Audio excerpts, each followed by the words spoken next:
কষ্টকর আমি অনুমান করতে পারি। যাই হোক, প্রসাদ ব্যবস্থা হচ্ছে এবং যতক্ষণ আপনারা অপেক্ষা করছেন ততক্ষণ আমার একটু সহ্য করে নিন। আমি অ্যাকচুয়ালি যখন আসছিলাম আজকে রাস্তায়,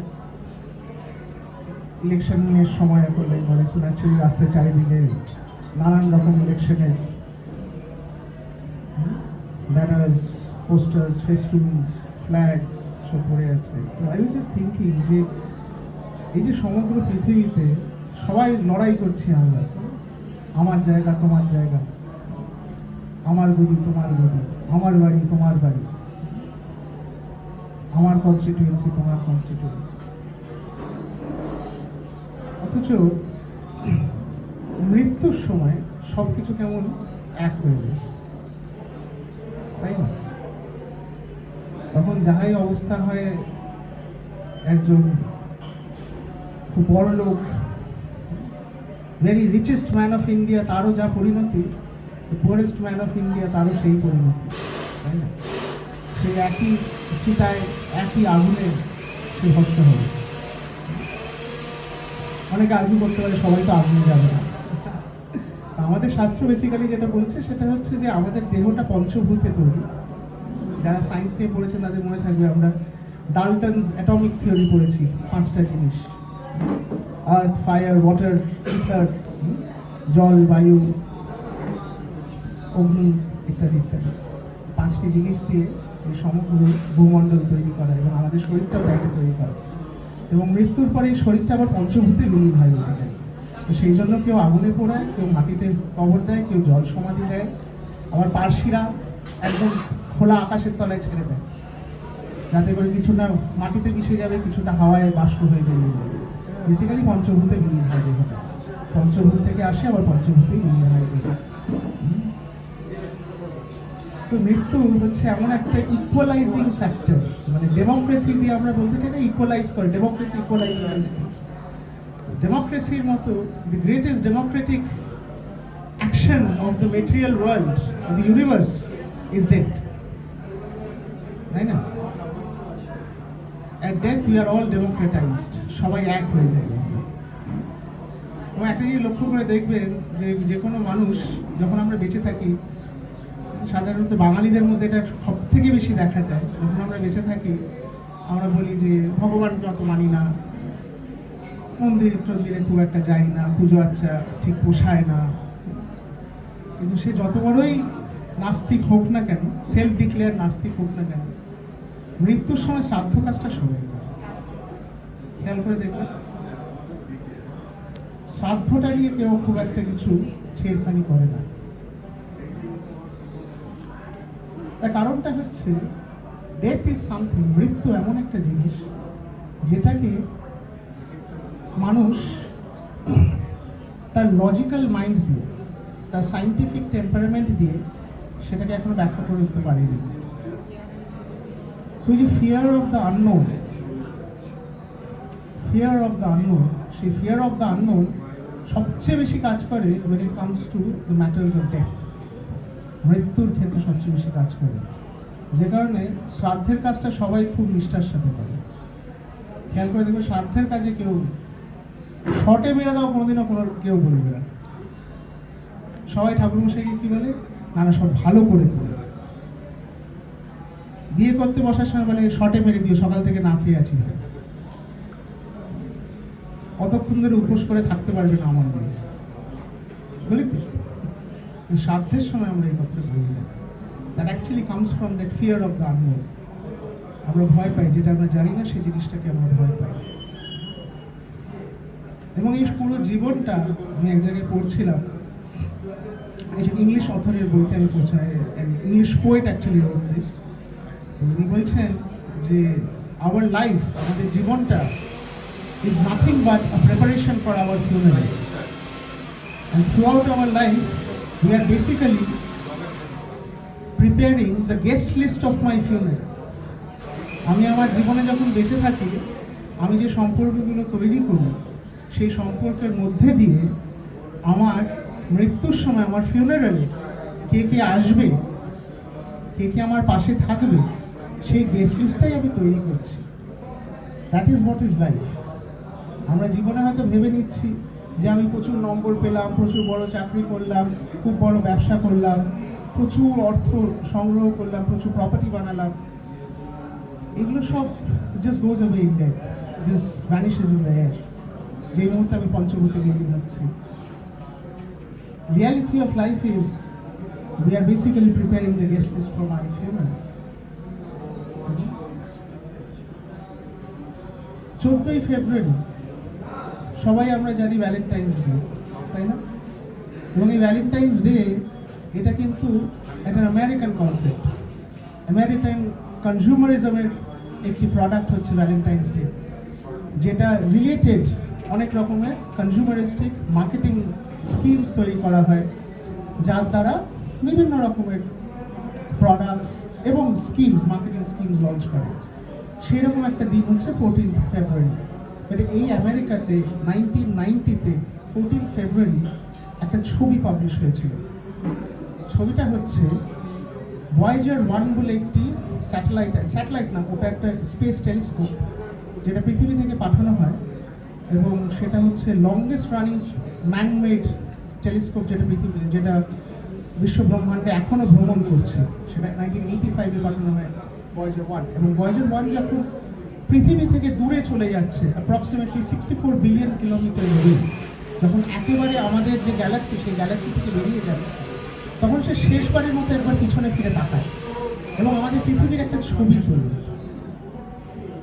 সেই ছবিটা পাবলিশড হয় 14th ফেব্রুয়ারি 1990। ছবিটা ছিল একটা কালো রঙের পুরো ভাস্ট স্পেস, একটা কিচ্ছু দেখা যাচ্ছে না, এবং তার মধ্যে একটা ছোট্ট ব্লু ডট, হেয়ার পিনের মতো ব্লু ডট, যেটা দেখে যে কেউ ভাবতে পারে যে ওটা একটা ব্লু স্পট, ওটা যে একটা কমপ্লিট প্ল্যানেট, কেউ সেটা ইমাজিনও করতে পারবে না, এত ছোট একটা ব্লু ডট। সেই ডটটা হচ্ছে আমাদের পৃথিবী, প্ল্যানেট, আমাদের আওয়ার ওয়ার্ল্ড, আমাদের পৃথিবী। এবং ওই ছবিটা যখন পাবলিশ করা হয় নাসা থেকে, তখন ভয়েজার 1-এর যে ফটোগ্রাফিটা দেখে কার্ল সেগান, তিনি একটি কমেন্ট করেন। He says that we are all but masters, momentary masters for fraction of this blue dot. ওই ছোট্ট ডটের একটি ফ্র্যাকশনের আমরা সব মোমেন্টারি মাস্টার্স। আমরা ভাবি আমরা অনেক কিছু করে নিলাম, জীবনে বিশাল কিছু করে নিলাম, কিন্তু সেই ব্লু ডটটা একটা ছোট্ট ক্ষুদ্র অংশ, সারা ব্রহ্মাণ্ডের সেই ব্লু ডটটাকে চোখেও দেখা যায় না। সেই ব্লু ডটের একটি ছোট্ট ফ্র্যাকশনের কয়েকদিন, পৃথিবীর বছর হাজার হাজার কোটি কোটি বছর হচ্ছে পৃথিবীর বয়স, সেই হাজার হাজার কোটি কোটি বছরের মধ্যে আমরা হয়তো বাঁচি 50 থেকে 100 বছরের মধ্যে। এখন তো লোকের হার্ট অ্যাটাক হচ্ছে 30, 32, 38 বছর বয়সে লোকের হার্ট অ্যাটাক হয়ে লোকে মারা যাচ্ছে। একজন মানুষের যদি 40 বছর আয়ু হয়, সেই 40 বছরে সে ভাবছে যে সে তার পৃথিবীতে সে কত কিছু জয় করে ফেলবে। He considers himself the masters of everything is a race. সেটাকে খণ্ডন করে ওই ছবিটাতে বলছে momentary masters of fraction of blue dot. এটা হচ্ছে পৃথিবীর সবচেয়ে বড় আশ্চর্যের বিষয়। মহাভারত যখন আমরা বলি, আমরা সবসময় বলি মহাভারত শুনলে আমাদের মধ্যে সবসময় কুরুক্ষেত্রের যুদ্ধের কথা মনে পড়ে, পাণ্ডবদের কথা মনে পড়ে, অর্জুনের দ্রৌপদীকে স্বয়ংবরের কথা মনে পড়ে, বা ভগবদ গীতায় কৃষ্ণের যে অর্জুনকে উপদেশ দিয়েছিলেন সেই কথাগুলো আমরা শ্রবণ করি। কিন্তু মহাভারতে একটি পর্ব আছে, বন পর্ব বা অরণ্য পর্ব। সেখানে 13 বছরের জন্য বনবাসে যায় পাণ্ডবরা, এবং সেই বনবাসে একটি ছোট্ট ঘটনা ঘটে। সেই বনবাসে যখন পাণ্ডবরা ঘুরে বেড়াচ্ছিল, তখন তাদের হঠাৎ করে খুব জল পিপাসা পায়, এবং পাণ্ডবরা এক এক করে তারা এক জায়গায় একত্রিত ছিল, এবং এক এক করে তারা কাছের একটা জলাশয় থেকে তারা জল আনতে যায়, এবং সব থেকে ছোট ভাই প্রথমে যায়। নকুল, সহদেব, ভীম, অর্জুন একজন একজন করে যাচ্ছে, কিন্তু কেউ ফিরে আসে। এবং সর্বশেষে সব থেকে জ্যেষ্ঠ ভাই যুধিষ্ঠির তিনি যান। তো তিনি গিয়ে দেখছেন যে যে তার বাকি 4 ভাই ওখানে আনকনসিয়াস হয়ে পড়ে আছে, অ্যাজ গুড অ্যাজ ডেথ, মনে হচ্ছে মরে গেছে। ওইভাবে আনকনসিয়াস হয়ে 4 জন ভাই পড়ে আছে। এবং যুধিষ্ঠির যখন সেই জলটাকে স্পর্শ করতে যায়, তখন একটি দৈব বাণী আসে। সেই বাণীটা যে আসে সেটা একটি অন্য গ্রহের প্রাণী, তাকে বলে যক্ষ। সেই যক্ষ ওই জলাশয়ের অধিকর্তা ছিল আর কি। তো সেই যক্ষের আওয়াজটা আসে, অ্যান্ড হি সেজ যে তোমার এই 4 ভাইকে আমি বলেছিলাম যে আমার একটি প্রশ্নের উত্তর দিতে হবে, যদি প্রশ্নের উত্তর দিতে পারো তাহলে তুমি জলটা নিতে পারবে, নাহলে তোমার মৃত্যু হবে। তারা আমাকে অবজ্ঞা করে তারা জলটা স্পর্শ করার চেষ্টা করে এবং স্বাভাবিকভাবে তাদের এই মৃত্যু হয়।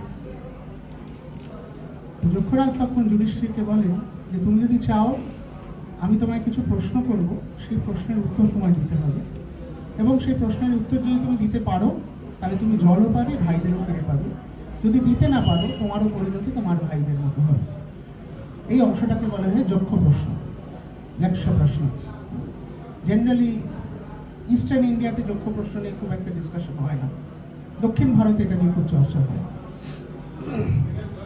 যক্ষ প্রশ্নের যে প্রথম প্রশ্নটা ছিল, যক্ষ প্রশ্নের যে প্রথম প্রশ্নটা ছিল, সেই প্রশ্নটা ছিল কিম আশ্চর্য। কিম আশ্চর্য মানে এই পৃথিবীর সব থেকে আশ্চর্যের জিনিস কি? What is the most surprising thing in this world?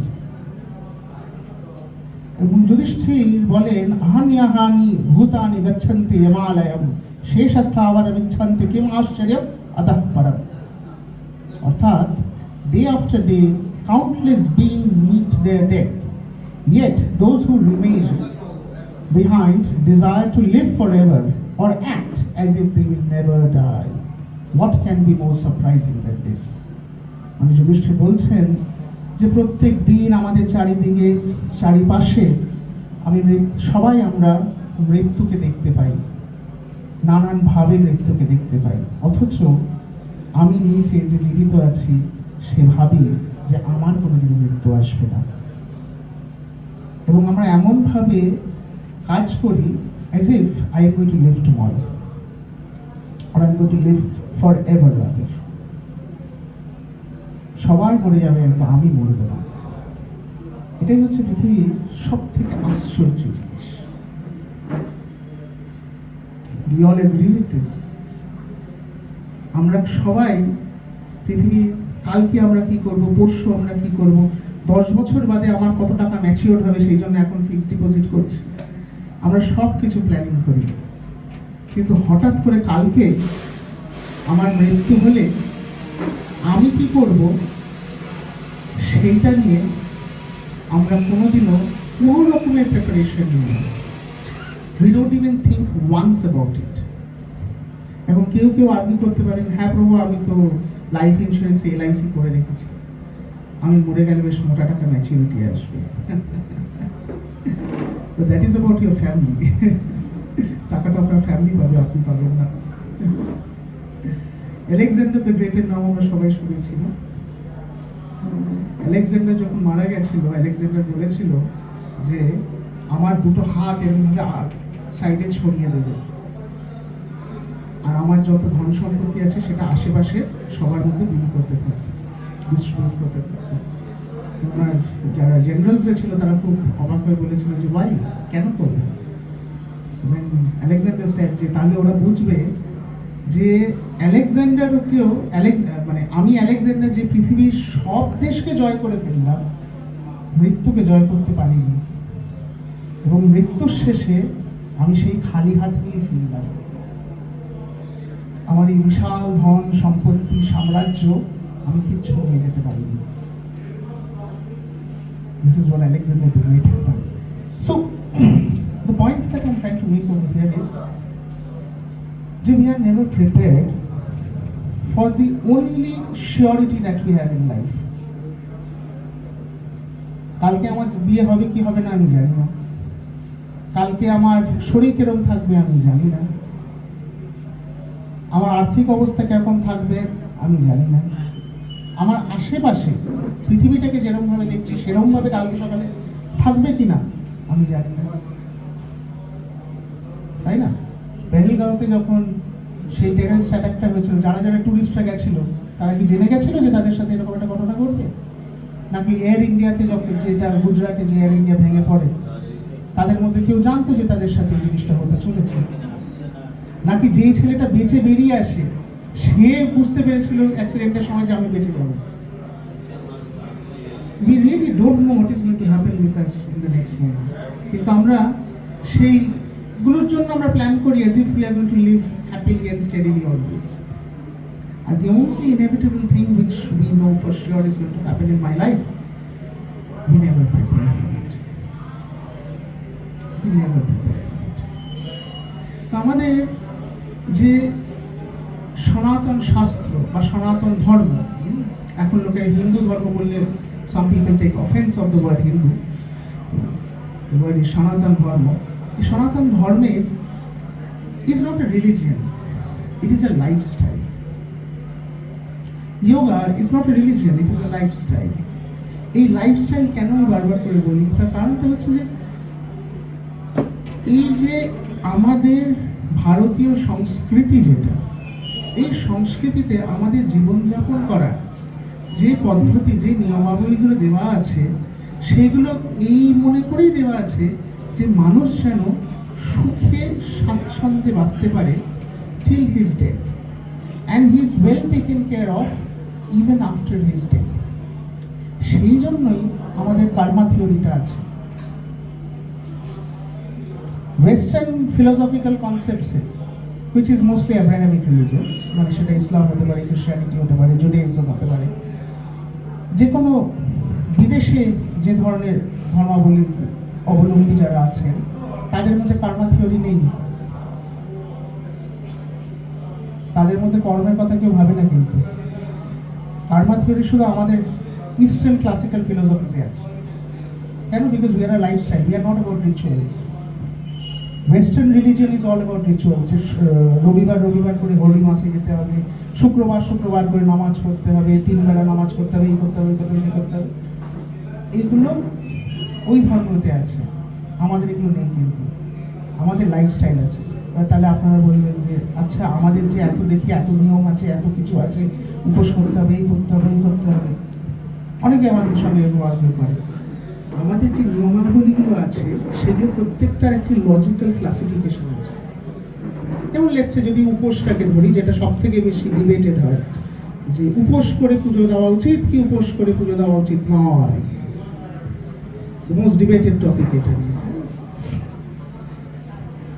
উপোসটা নিয়ে স্পেসিফিক্যালি যেটা বলা আছে সেটা হচ্ছে যে মানুষ যখন যেদিন যে পুজো করবেন বা যে কর্মটা করবেন, যে দৈব কর্মের মধ্যে রত হবেন, সেটা করতে গিয়ে সে এতটাই ব্যস্ত যে তার সকাল থেকে খাওয়া হয়নি। This is the logic behind উপোস। যদি আমাকে 12টার মধ্যে একটা বড় ব্যবস্থা করতে হয়, তার মধ্যে আমি 1 ঘন্টা ধরে যদি সকালবেলা ব্রেকফাস্টের ব্যবস্থা করি, তাহলে আমার 1 ঘন্টা ওখানে চলে গেল ওই প্রিপারেশন টাইম থেকে। সেই জন্য উপোসটার কথা উল্লেখ করা আছে, অন্য কিছু নয়। উপোস করতে হবে, না হলে পুজোয় বসে যাবে না, এরকম কোথাও নেই। সেটা আমি একটা ছোট এক্সাম্পল দিলাম। সনাতন ধর্মের প্রত্যেকটা জিনিস যেগুলোকে আমরা আজকে রিচুয়ালিস্টিক নিয়ম হিসাবে ইউজ করি, they all have lifestyle reasons behind it. They all have lifestyle reasons behind it. এবং এই যে সনাতন ধর্ম, এই সনাতন ধর্ম আমাদের শেখাচ্ছে যে আমাদের এই জীবনের উদ্দেশ্য হচ্ছে আনন্দে থাকা, শান্তিতে থাকা, বিশাল বড় বড় লোক হওয়া নয়। আমাদের যখন মানে যেহেতু আমরা বহু বছর ওয়েস্টার্ন কালচারের ইনফ্লুয়েন্সে ছিলাম, ইংরেজদের দ্বারা শাসিত ছিলাম, এবং আমাদের বর্তমান শিক্ষা ব্যবস্থা 100% ইংরেজদের দেওয়া শিক্ষা ব্যবস্থার উপরে তৈরি করা, সেই জন্য আমাদের in our mind, inside us, we have altered the definition of success. আমরা বাঁচি for this word call success. We want to be successful in our life.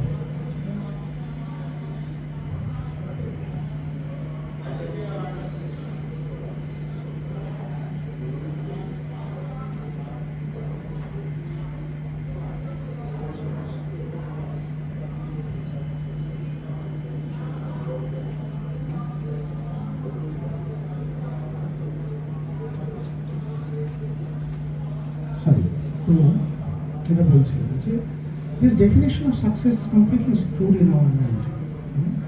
সাফল্য কি, এই ডেফিনেশনটা আমাদের মনের মধ্যে পুরো খারাপ হয়ে গেছে। আমরা বলি সাফল্য মানে আইআইটি খড়গপুরে চান্স পাওয়া, আমরা ভাবি সাফল্য মানে বড় চাকরি করা, আমরা ভাবি সাফল্য মানে খুব বড় ব্যবসায়ী হওয়া, অনেকটা অর্থ মানে ব্যাংক ব্যালেন্স বাড়ানো। কিন্তু দ্য রিয়েল মিনিং অফ সাফল্য আমাদের এই বাংলার Chaitanya Mahaprabhu, who is known as the first social reformer of Bengal, of India actually, তার জীবনী চৈতন্য চৈতামৃততে সাফল্য ডেফিনেশন দেওয়া হয়েছে। সেখানে শ্রীমদ্ ভাগবতম বলে ভাগবত পুরাণের দশম স্কন্ধের একটি শ্লোককে সেখানে কোট করা হয়েছে, জন্ম সাফল্যম দেহি নাম্না দেহিষু শ্রেয়াচরে সদা। বলছে যে সাফল্য মানে হচ্ছে সেই ব্যক্তি যে তার সম্পূর্ণ জীবনটা নানান রকম সমাজ সেবামূলক কাজে, perform welfare activities for the benefit of others, সমাজ সেবামূলক কাজে যে তার নিজের জীবন সম্পূর্ণভাবে উৎসর্গ করে দিয়েছে, with his life, wealth, intelligence and words, সম্পূর্ণভাবে নিজের জীবনটাকে উৎসর্গ করে দিয়েছে অন্যের হিতের জন্য। এটা হচ্ছে সাফল্যের ডেফিনেশন। সাফল্যের অন্য কোনো ডেফিনেশন নেই। যে কারণে দেখবেন আগেকার দিনে যখন কেউ একটা অ্যামাউন্ট অফ ওয়েলথ অ্যাকুমুলেট করে ফেলতো, তারপরে দেখবেন তারা সঙ্গে সঙ্গে যে যার নিজের ক্ষমতা অনুযায়ী কেউ স্কলারশিপ তৈরি করতো ইউনিভার্সিটিসে, কেউ হসপিটালসে গ্রান্টস দিত, কেউ গোটা হসপিটাল তৈরি করতো, কেউ কলেজেস তৈরি করতো, কেউ স্কুল তৈরি করতো। আজকের ডেটে এগুলো দেখা যায় না। খেয়াল করে দেখবেন আজকের ডেটে এগুলো দেখা যায় না, বিকজ ওই ডেফিনেশন অফ সাকসেসটা আগে আলাদা ছিল, এখন আলাদা হয়ে গেছে। And that has completely altered the way we think. ফলে যেটা হচ্ছে সেটা হচ্ছে আমরা জানি না যে আমাদের কি করা উচিত। We are always so confused in our life. আর তার সাথে সাথে একটি নতুন উপদ্রব গত 20 বছর ধরে, 20 না গত 10-15 বছর ধরে আমাদের জীবনে এসছে, সেটা হচ্ছে মোবাইল। কোনো কাজ না থাকলে আমরা ডিল করি, তার একটি টেকনিক্যাল টার্ম তৈরি হয়েছে ডাম্প স্ক্রোলিং বলে। কাজ নেই তো, আগে ছিল কাজ নেই তো কই বাজ, এখন হচ্ছে কাজ নেই তো রিল চালা। করি তো আমরা, কোনো কাজ নেই কি করি, ভালো লাগছে না শুটিং দিচ্ছি। আগেকার দিনে কি হতো, যদি কাজ না থাকতো তখন একটু দুটো বই পড়তো, তাই না? দুটো ভালো বই পড়তো, একটা কবিতা পড়তো, কেউ কেউ কবিতা লিখতো, সেই সব জিনিস সব উঠে যাচ্ছে। ওই যে ক্রিয়েটিভ ওয়ার্ক, এই পুরো জিনিসটা নষ্ট হয়ে যাচ্ছে, এবং that is physiologically affecting our body as well. এগুলো শুধু যে কথাগুলো বলছি, এগুলো কিন্তু is not just spiritual things I am saying. আমি যে কথাগুলো বলছি এইগুলো কিন্তু ফিজিওলজিক্যালি, বায়োকেমিক্যাল ওয়াইজ আমাদের বডিকে এফেক্ট করছে। আমাদের brain hormones, cortisol levels, dopamine levels, they are all getting completely messed up. আমাদের যখন ঘুমানোর দরকার তখন আমাদের শরীরে এত বেশি কর্টিসল চলে আসছে, আমাদের মনে হচ্ছে উই শুড বি ডান্সিং। সেজন্য রাত্রিবেলা মোবাইল চালানোর পরে ঘুমাতে যাই, আর ঘুম আসে না। 10টা-11টা অব্দি মোবাইল চালালাম, ঘুমাতে গেলাম, ঘুম আসছে না। সেই ঘুমাতে ঘুমাতে রাত্রে 1টা-2টো বেজে যাচ্ছে, ঘুম থেকে উঠতে উঠতে সেই 9টা-10টা হয়ে যাচ্ছে, স্কুল কলেজ অফিসে লেট হয়ে যাচ্ছে, আমরা আরো দেরি হয়ে যাচ্ছে। পুরো বডি ক্লকটা নষ্ট করে দিচ্ছে। ব্লু লাইট বলে একটা বস্তু আছে যেটা এই মোবাইলগুলো থেকে এমিটেড হয় কন্টিনিউয়াসলি, যেটা আমরা বুঝতে পারি না। অ্যাপার্ট ফ্রম ইলেকট্রোম্যাগনেটিক, ইএনজি তো ইজ সামথিং ডিফারেন্ট। ওটা তো আমাদের জীবনকে শেষ করে পুরো ক্যান্সারে ভর্তি করে দিয়েছে। এখানে ব্লু লাইট বলে একটা জিনিস মোবাইল থেকে এমিটেড হয়, যেটার ফলে যেটা হচ্ছে সেটা হচ্ছে মানুষের ক্রনোলজিক্যালি মানুষ যত এগিয়ে যাচ্ছে, জেনারেশন ওয়াইজ আমাদের রেটিনা আস্তে আস্তে উইক হয়ে যাচ্ছে, এবং আরও অনেক অনেক রকম জিনিসপত্র হচ্ছে। যেরকম হার্ভার্ডে একটা স্টাডি করা হয়েছিল, এটা অবশ্য 2011 স্টাডি। 2011 স্টাডিতে বলা হয়েছিল যে যে বাচ্চারা 1997-এর পরে যারা জন্মেছে তাদের একটা জেনারেল ইয়ে করা হয়েছিল, কি বলে, আইকিউ টেস্ট করা হয়েছিল, এবং 97-এর আগের বাচ্চারা মানে 80s কিডস আর আর্লি 90s কিডস যাদের বলে তাদের আইকিউ টেস্ট করেছে এবং তার আগে জেনারেশনদের আইকিউ টেস্ট করা হয়েছিল। এবং পৃথিবীর ইতিহাসে দেখা গেছে যে জেনারেশন ওয়াইজ আইকিউ একটু একটু করে বাড়তে থাকে। For the first time in the history of mankind 97-এর পরের বাচ্চাদের আইকিউ কমে গেছে compare to the previous generation. এই রিভার্সাল অফ আইকিউটা হয়েছে for the first time in the history of mankind. এবং এটা কেন হয়েছে? এই ডুম স্ক্রলিং এর কারণে। আর মানুষ আর ক্রিয়েটিভ কোনো অ্যাক্টিভিটির সাথে বা প্রোডাক্টিভ কোনো অ্যাক্টিভিটির মধ্যে নিজেকে জড়াচ্ছে না। People don't do gardening anymore. Gardening জিনিসটা সম্পূর্ণ বন্ধ হয়ে গেছে। এরকম আরো নানান রকম জিনিস আছে। সো এই পুরো জিনিসটাকে আমাদের সনাতন শাস্ত্রে খুব সুন্দর করে বলা ছিল যে মানুষের জীবনের উদ্দেশ্য হচ্ছে মোক্ষ প্রাপ্তি। এবার মোক্ষ প্রাপ্তি কি? এই মোক্ষ প্রাপ্তি ব্যাপারটাকে সারা জীবন ধরে আমরা নানান রকম ভুলভাল চিন্তা ভাবনা করেছি। আমরা সবসময় ভাবি মোক্ষ মানে হচ্ছে মৃত্যুর পরে শরীর থেকে আত্মা বেরোবে, একটা আলোর মধ্যে গিয়ে বিলীন হয়ে আলো হয়ে যাবে। এগুলো আমরা সিনেমাতে দেখতে অভ্যস্ত, আর এইগুলোকে আমরা ভিজুয়ালাইজ করে বসে আছি। দ্য রিয়ালিটি ইজ মোক্ষের ডেফিনেশন হচ্ছে আত্যন্তিকা দুঃখ নিবৃত্তি, পুরুষার্থ সিদ্ধি, পরমানন্দ প্রাপ্তি। মানে আমরা যে কোনো কার্যের মধ্যে থাকবো যেখান থেকে আমার জীবনে যত দুঃখ আছে, যত সমস্যা আছে, সেই সমস্যার নিবৃত্তি হয়ে যাবে। আত্যন্তিকা দুঃখ নিবৃত্তি। যখন দুঃখ নিবৃত্তি হয়ে যাবে তখন আমার কি হলো? আমি তখন আনন্দে থাকবো, পরমানন্দ প্রাপ্তি। আর এই পুরো জিনিসটা যখন হবে দেন ইউ হ্যাভ পুরুষার্থ সিদ্ধি। পুরুষার্থ সিদ্ধি মানে কি? যেটাকে আমরা বলি দ্য ইউনিভার্সাল ডিজাইন, যে কি করে এই সম্পূর্ণ ব্রহ্মাণ্ড চলছে, যেটা গীতাতে মানে গীতা বলার সময় কৃষ্ণ অর্জুনকে যে বিশ্বরূপ দর্শন করিয়েছিলেন, গ্রেটার ট্রুথ, পরব্রহ্মের দর্শন। এই পুরুষার্থ সিদ্ধি, somebody who reaches that level, তার সেই আন্ডারস্ট্যান্ডিংটা হবে। এটা হচ্ছে মোক্ষের ডেফিনেশন। মোক্ষের ডেফিনেশন মানে এই নয় যে মৃত্যুর পরে আমি হঠাৎ করে আলো হয়ে যাই, আগে বেঁচে ছিলাম এরকম গোলগাল ছিলাম, মরে গেলাম হঠাৎ করে টিউবলাইট হয়ে গেল, এটা নয় মোক্ষের নয়।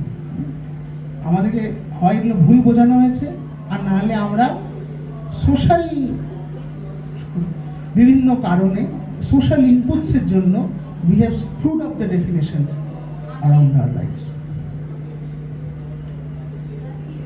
এবং এই যে the truth of how to live a very satisfying productive life, এটা বরাবর সনাতন শাস্ত্রে ছিল।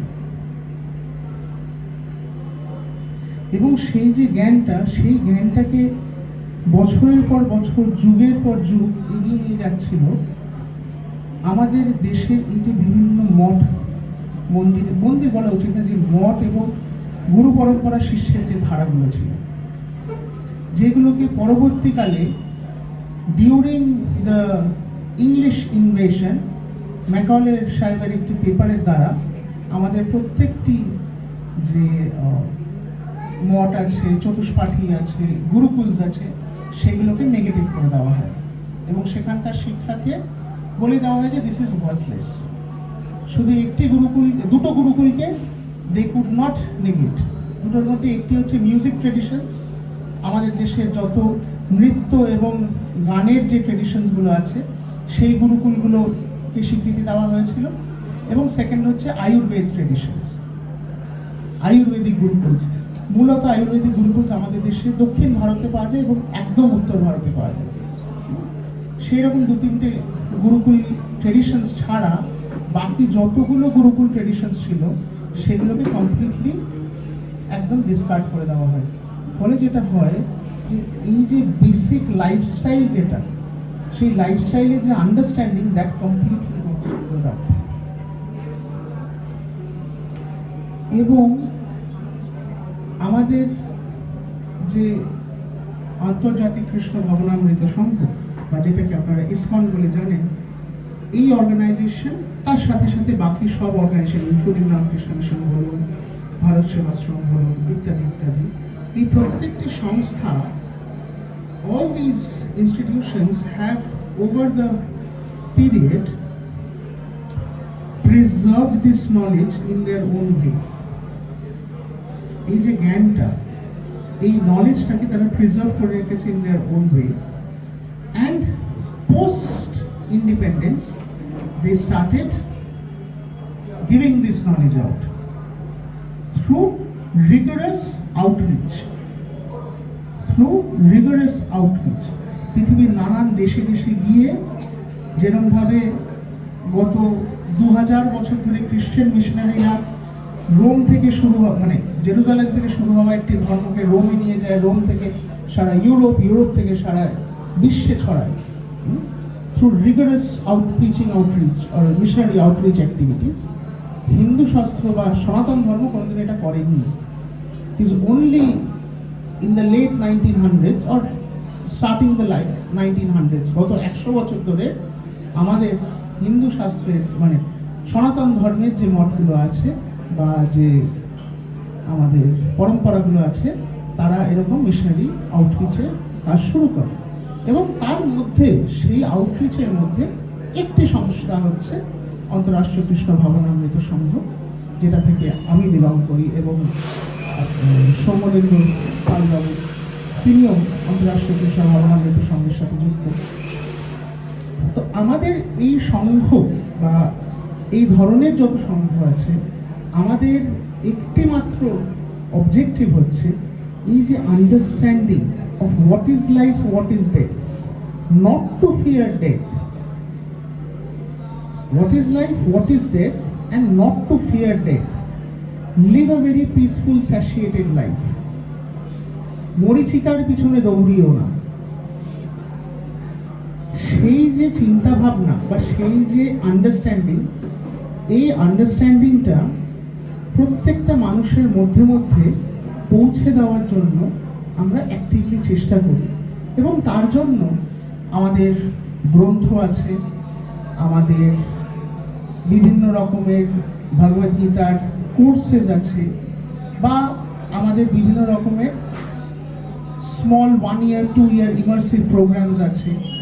যেমন আমি ব্যক্তিগতভাবে কলকাতা বিশ্ববিদ্যালয়ের সংস্কৃত ডিপার্টমেন্টের সাথে কাজ করি, এবং যারা কলকাতা বিশ্ববিদ্যালয়ের সংস্কৃত ডিপার্টমেন্টের যারা স্টুডেন্ট তাদের জন্য আমরা চেষ্টা করছি যে আমরা as a part of their MA curriculum আমরা 1 সপ্তাহ করে তাদেরকে মায়াপুরে নিয়ে গিয়ে we will give them how to live the philosophy.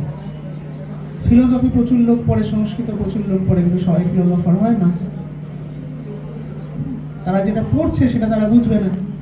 Engineering, ডাক্তারিতে আমাদের ল্যাব ওয়ার্ক করতে হয় বলে আমরা যেটা পড়ছি সেটা আমরা প্র্যাকটিক্যালি ইমপ্লিমেন্ট করি, কিন্তু সংস্কৃত বা ফিলসফিতে সবসময় সেটা হয়ে ওঠে না। তো সেই জায়গাটাকে একটা প্র্যাকটিক্যাল ইমার্সিভ প্রোগ্রাম দেওয়ার জন্য আমরা চেষ্টা করছি স্টুডেন্টদেরকে মায়াপুরে নিয়ে যাওয়ার এবং তাদের ক্রেডিট কোর্সেস তৈরি করে দেওয়া, যাতে করে they understand what they are studying. Similarly আমরা চেষ্টা করি নানানভাবে সাধারণ মানুষের মধ্যে এই যে সিম্পল যে আন্ডারস্ট্যান্ডিংটা সেটা লোকের কাছে নিয়ে যাবে।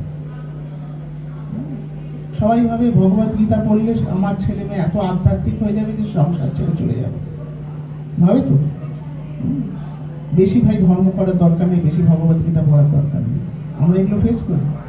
আমাদের কাছে কোনো নতুন ছেলে যদি আসে, সে যদি take up Krishna consciousness very seriously, তখন বাড়ি থেকে একটা অবজেকশন আসে যে না না বাবা তুই সন্ন্যাসী হয়ে যাবে। এরকম উই ফেস দিস প্রবলেম। অথচ দ্য রিয়ালিটি ইজ ভগবদ্গীতা কোথায় বলা হয়েছিল? একটা যুদ্ধক্ষেত্রে বলা হয়েছিল, তাই না?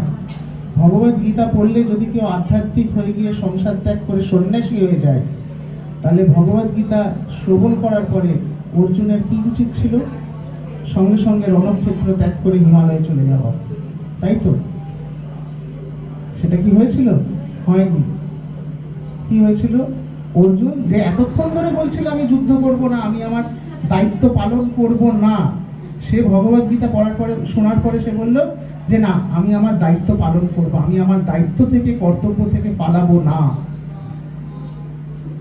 So Bhagavad Gita, which actually is teaching you to be a more responsible, accountable citizen and a contributing citizen, has completely been misinterpreted যে না ভগবদ্গীতা পড়লে লোকের মধ্যে বৈরাগ্য আসে, বৈরাগ্য আসে, কিন্তু দায়িত্ব এড়ানো শেখায় না। বৈরাগ্য আসে ফলের উপর, কর্মের উপর। বৈরাগ্য আসে ফলের উপর, কর্মের উপর নয়। সো এইরকম ছোট ছোট যে জিনিসগুলো, এগুলো যত আমরা প্র্যাকটিস করব, যত আমরা শিখব, যত আমরা শেখার চেষ্টা করব, তত আমরা জানতে পারবো যে আচ্ছা সত্যি তো আমরা তো কখনো এইভাবে জিনিসটা ভাবিনি। আপনারা কখনো ভেবেছিলেন ভগবদ্গীতার সম্বন্ধে এইভাবে? কারো মাথায় এসেছিল জিনিসটা যে হ্যাঁ অর্জুন তো যুদ্ধ করলো, অর্জুন তো যুদ্ধ ছেড়ে হিমালয় পালিয়ে গেল না? এসেছিল কারো মাথায়? জেনারেলি কারো আসে না। কারণ আমাদেরকে একটা কিছু ফিট করা হয়, আমি সেই ফিটটা নিয়ে টেপ রেকর্ডারের মতো বলতে শুরু করে দিই, এইটা ভেবে নিয়ে যে ওই ফিটটাই ঠিক, তাই না? যাই হোক, এখন আপনাদের খাওয়ার সময় হয়ে গেছে, সো আপনাদেরকে আর বিরক্ত করবো না এবং আপনাদের প্রসাদের থেকে আপনাদেরকে আর দূরে রাখবো না। আশা করি যে আপনাদের মনের মধ্যে একটু হলেও আমি কিছু প্রশ্নের জাগাতে পেরেছি। I think I'm able to ignite some questions in your mind. So if you have further questions on life, on understanding of a more better lifestyle, then you're free to get in touch with me. এবং সময় সাথে কথা